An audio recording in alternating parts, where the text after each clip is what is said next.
The village of Ustier clung to the banks of the Ob River like a child to its mother.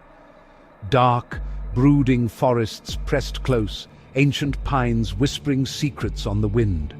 Winters were long and harsh, cloaking the village in an ethereal silence broken only by the howl of wolves.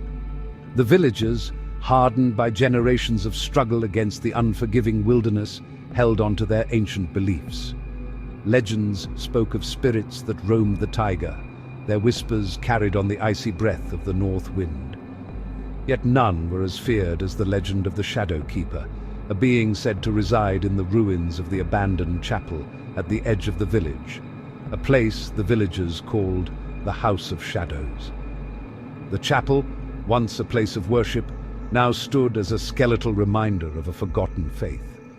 Its wooden walls, weathered and grey, leaned precariously as if the weight of its secrets would soon pull it down.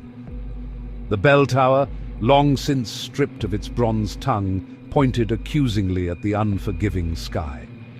No one dared approach the chapel, not since the last soul to do so, old man Mikhail, had staggered back into the village, babbling of shadows and whispering voices, his hair turned stark white overnight.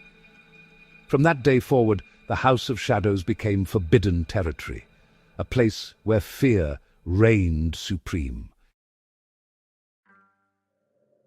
Atemi, a young hunter known for his steady hand and even steadier nerves, scoffed at the tales whispered around the flickering firelight. He dismissed them as old wives' tales, stories spun to keep children in line and the fire well stocked. His world was one of tangible things, the bite of the north wind, the weight of his axe, the warmth of fresh blood on his hands. He saw no place for spirits and shadows in his reality. Then, one day, a blizzard swept in from the north, a howling beast of snow and ice that drove even the hardiest souls to seek shelter. Lost and disoriented, Artemis stumbled through the blinding whiteout, the wind screaming in his ears. As darkness closed in, he saw it, a silhouette looming through the swirling snow, the chapel. He hesitated, the stories he'd so readily dismissed echoing in his mind, but the storm offered no other refuge.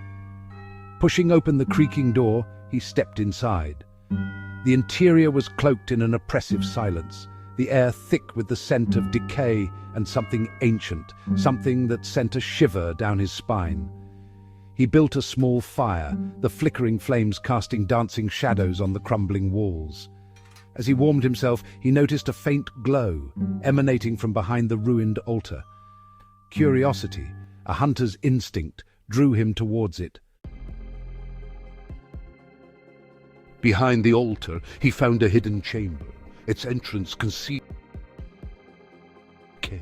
He entered cautiously, his heart pounding in his chest. The air grew colder, the ceilings deeper, as if he was descending into the very heart of the earth. The chamber was bare except for a single soft stone at its center. The stone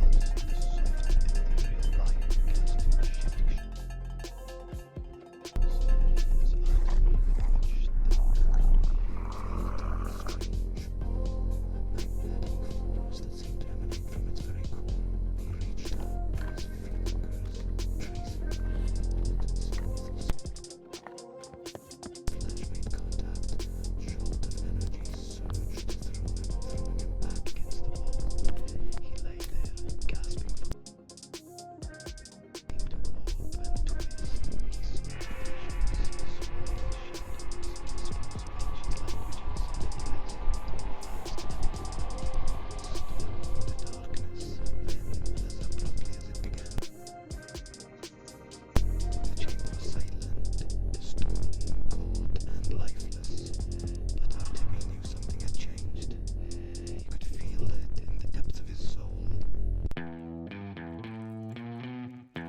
He returned to Ustier a changed man. Gone was the cocky confidence, the dismissive smirk.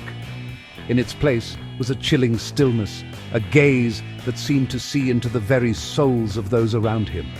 His touch, once warm and reassuring, now sent shivers down the spines of those he brushed against.